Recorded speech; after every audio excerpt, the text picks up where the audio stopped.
Hi, this is Lisa Mitchell, and we're going to talk about a literature review that I did on the use of peer-mediated strategies to be used with young children who have been diagnosed with autism spectrum disorders. Social competency has been identified as a key factor in the successful integration of students with ASDs into the general education classroom. Positive interactions with peers influence the child's ability to be successful in the child's natural environment. Peer-mediated strategies utilize the child's peers to build successful interactions and social competency in the child's naturally occurring educational environment. The articles that I selected were identified through a variety of ways. The articles were identified through peer-reviewed journals, searching for the most recent research available, using the keywords peer-mediated strategies, focusing on young children or preschoolers identified with autism spectrum disorders. Adequate sample size was considered, and more than one study was utilized due to the sample sizes. Specific interventions that were previously established as effective to be used in early childhood settings with children diagnosed with autism spectrum disorders and being implemented through peer-mediated strategies were targeted in my search. I also looked for continuing research on previously established effective interventions that I have interest in and or experience in using. The strengths of the studies that I selected build on previously conducted research and studies, expand and utilize previously implemented successful strategies. The studies account for social validity and treatment validity in some form or another. They all had adequate training sessions. They all had solid data collection measures. There were no negative effects, and they trained for maintenance and generalization. And implementation with fidelity was addressed in all of the studies that I selected. Some of the limitations that I encountered were small sample sizes, 3 to 5 children per study, which is why I selected to use 3 different articles. They had varying degrees of baseline communication skills. Some of the children were previously receiving some form of intervention while some were not. The training time for staff and peers was variable in all studies, and the different strategies that the peers were implementing carried variable results, although all showed improvement in social and communication skills, which is the skills that I'm targeting with my research. The first article that I reviewed is called Social Communication Effects of Peer-Mediated Recess Intervention for Children with Autism. A basic overview: a peer network resource intervention package was implemented to evaluate the effects on reciprocal communication of children with autism and their peers on the playground. The intervention package included a set of whole class instruction on social skills that was direct instruction, where all of the students would sit and receive the same information at the same time. The package included peer prompting, priming, and praise for both the students that were being targeted with the intervention as well as the peers who were helping to implement the intervention. There was a token economy, group contingency, and reinforcement for all children that were involved. If all of the children met the expectations during the intervention, the children were allowed a token economy, and then they all received a party together for a certain number of rewards that were earned. There was also a self-monitoring piece that was implemented at scheduled intervals. While on the playground, the teachers would do what they called a whistle test, and all the children had to come in and assess whether they were meeting expectations and doing what they were supposed to be doing inside of the intervention. The results from this study showed that the intervention package showed an increase from baseline in social communication skills across all of the participants in the study. More specifically, increases were noted in reciprocal communication, initiation of social exchanges, responses to peers, and there was large increase in commenting. The PNRI intervention is a low intensity, based on pivotal response training skill that is easily implemented in naturalistic environments. The second study that I included is titled Peer-Mediated Intervention for Preschoolers with ASD, Implemented in Early Childhood Education Settings. The basic overview indicates that this is a peer-mediated intervention program that was implemented in 3 separate child care centers across 3 participants to determine the effects of the intervention on interactions between the students in naturalistic play sessions. The intervention included randomly assigned variable baseline sessions of 2, 4, or 5 weeks, and then the intervention was scaffolded for children to begin at different points in time, depending on what their baseline data indicated. There were training sessions for the adults, social skill training sessions for the typically developing peers, play sessions, and follow-up support sessions with the teachers. Social skill stories were implemented to teach the desired social skills. There was a training manual that was implemented for the staff and the teachers in order for them to teach the specific social skills to the peers, as well as utilizing a Franklin book that explained the target social skills to all of the students. There were 2 play sessions that were used to collect maintenance data at the completion of the intervention.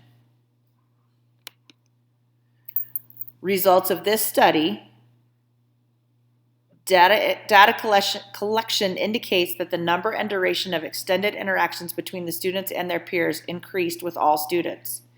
More specifically, turn-taking increased, reciprocal exchanges, the number increased, the length of the interactions increased.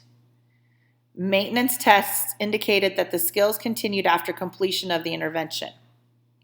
Classroom teachers also were asked to complete questionnaires, which identified social validation of the data through questionnaires. All of the teachers indicated that they could see improvement in all of the students that participated, as well as the maintenance effect that lasted over a period of time and were implemented and easily utilized in other situations and settings. The last study that I included is titled The Picture Exchange Communication System in PALS, a peer-mediated augmentative and alternative communication intervention for minimally verbal preschoolers with autism. The basic overview identifies that typically developing peers were trained to utilize the picture exchange system to interact with peers diagnosed with severe autism and limited verbal skills in an early childhood setting. This intervention included that all children were receiving services in a center-based program using the picture exchange system and teach, and had been for varying amounts of time. Typical peers were trained to use specific strategies to initiate and maintain social interactions with their peers who had been diagnosed with ASDs.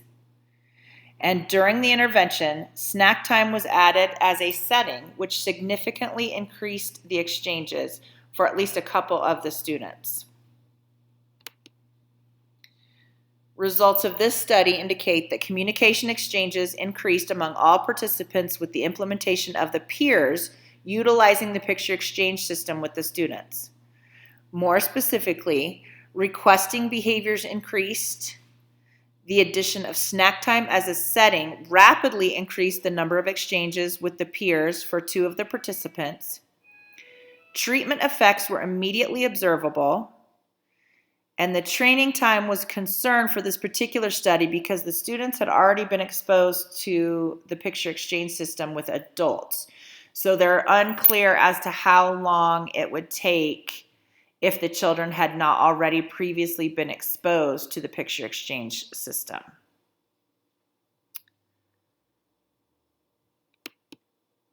Some of the implications for practice in utilizing these 3 studies, more specifically with peer-mediated strategies, there's a lot of benefits. One of the big ones in my mind is that typical peers as well as the participants show benefit from the intervention. I had a teacher a long time ago tell me that the best way for someone to learn something is to teach it. So not only does the target student benefit from learning from the peer, the target skills and strategies, but it also solidifies the skills for the peer, the typically developing peer who is teaching it to that peer student that has disabilities or has been diagnosed with autism spectrum disorders. One of the major benefits also is that it's time saving for the teacher in the long run. Once you have trained the children in the process of using peer-mediated strategies or in the target interventions that you intend to use, they can use it in multiple settings and under differing conditions so that you would not have to retrain those same children again and again and again. They would already have the basics and would be able to implement that as needed in different situations and environments for that child. All 3 of these studies indicated that there were immediate results in all of the cases to varying degrees. Some of the students showed, quicker response time or more requesting interactions, or the reciprocal interactions lasted longer, but there were immediate identifiable results that showed improvement in social communication skills in all of the children who participated in all 3 of the studies. Going back to the study or the interventions being able to be implemented in any environment once the training has occurred, that goes across all different kinds of environments as well. It can be in the classroom, it can be on the playground, it can be in snack time. 2 of these studies specifically implemented recess and snack time as an identified area in which the intervention could be beneficial for implementation. That could also carry over to library time or on the bus or in different academic activities in the classroom, or even potentially after school activities for kids who are still looking or needing more social interaction with typically developing peers. That sort of touches on that next point, that naturalistic environments, including recess and snack time, increase the success. I think you're looking, when you're utilizing peer-mediated strategies, to be able to implement them in the most naturalistic occurring environments as possible. It goes back to those teachable moments. And once you have those peer mentors trained, and they are able to implement the strategies with fidelity, it will come more naturally in those naturally occurring environments and situations. Peer-mediated strategies also teach teamwork, cooperation, and leadership skills in addition to building those communication skills. There's a great benefit for those typically developing peers as well as for the target peers who are looking to seek benefit from the intervention strategies. It is a reciprocal relationship. The mentors get as much out of it as do the target children. Peer-mediated strategies can be lifelong intervention strategy when they are successful. Once a kiddo knows how to, on either side of that, implement to be the model or to be the peer that is teaching the skills, that can go all the way through elementary, middle school, and high school, as well as for the student who is receiving the intervention strategies. They too can utilize and seek benefit from those strategies all the way up through high school. or potentially even further, depending on if they go into a job training situation or, a life skills classes.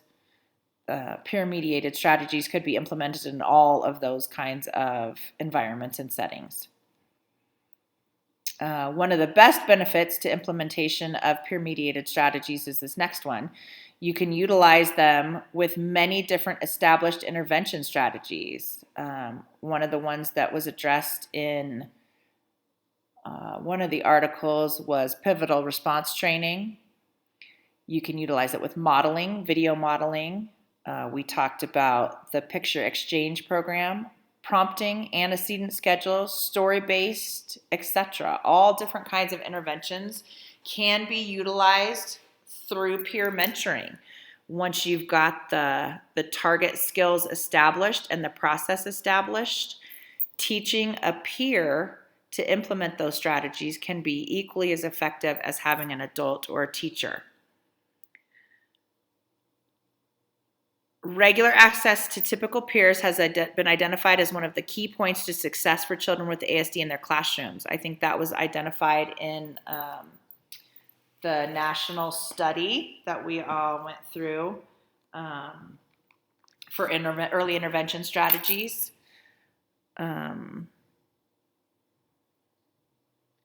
It can be used. Peer-mediated intervention strategies can be utilized with older or highly functional younger peers and siblings. These peers don't necessarily just have to be in their classroom. It can be an older student or perhaps a younger sibling that's in the house. If you can implement and teach them the target strategies that you're trying to implement, they can be a role model and teach those skills to their sibling as well. Peer-mediated intervention strategies fit easily within the natural reinforcement, positive praise, and group contingency reinforcement. Two of the studies talked about the naturally occurring reinforcement, that the students get benefit just simply from being able to exchange and communicate with their peers. They get their needs met. When they implemented the strategy during snack time, the pictures that were used were to get the student the snack that they wanted of their choice. So it was a form of immediate gratification and reinforcement for that child. They showed the picture, they traded the picture, they got the snack that they wanted. Positive praise is easily reinforced with the peer as well as the adults in the room. And I think we've all seen how effective that can be for a student to have a peer tell them what a great job they did. Group contingency as well, when they're all working towards the same goal. Hey, if we all get along on the playground and everybody gets to play, and then we all get the party, that was utilized in one of the studies as well. And lastly, they're easily implemented in early intervention settings. So in those preschool classrooms, I worked for Head Start years and years ago, and we were always encouraging the kids to work together and utilize some of those peer-mediated strategies. The group think and the team effort and getting everyone to be where they needed to be at the end of the day and have everyone reap the benefits of the rewards for having a great day and encouraging one another. Is a great benefit to implementing peer-mediated strategies in early intervention settings. In my current setting, I teach older children that have social, emotional, and behavior disorders. And I'm constantly looking for ways to implement new interventions, and peer-mediated strategies is a great one. All of my students currently have some issues, but some of them are definitely better with different target skills, and utilizing peer-mediated strategies with them is something that I intend to continue to do and explore new ways to get that involved in my classroom. I have listed the articles that I used and ways to find them. And lastly, I also utilized Another article called Maximizing Peer-Mediated Resource in Integrated Preschool Classroom. It was a great article that had lots of different information about peer-mediated strategies, but it was not a study per se. And I also included the reference to the Early Intervention Colorado Autism Guidelines for Infants and Toddlers that I did use for this presentation as well. Thank you all for listening, and hopefully everybody can get some benefit out of using peer-mediated strategies with the kids that they're working with. Thank you.